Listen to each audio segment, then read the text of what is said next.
Some of my friends at school have worked for Sunoco for 3-4 summers. A lot of them talked about how Sunoco really gave them freedom with their projects, so that's something that was really encouraging to me when I was trying to figure out where I wanted to intern this summer. The director of finance asked me to create an analysis of customers and what it would take to bring those customers to the market, and after presenting, the VP of Sales said, "We'll announce a price increase next Tuesday." And it was very exciting, just the fact that they took an intern's idea and applied it to the business in a way that it actually hits the bottom line. When I was an intern, I had a project working with this man named Bob. My job was to work with him and implement this new computer system on the machine. My degree is in chemical engineering, and I had one class I dealt with that in college, so I didn't have a lot of experience with it, but it was very hands-on, and I became very familiar very quickly with a lot of the control system for the machine.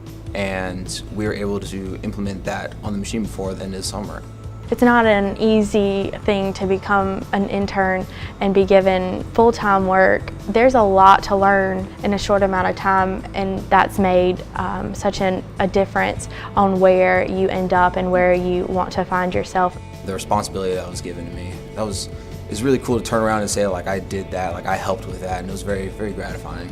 And it was a very easy decision for me when they asked me to come work here. And so I knew after that summer that I wanted to return back to Sunoco for a full-time position.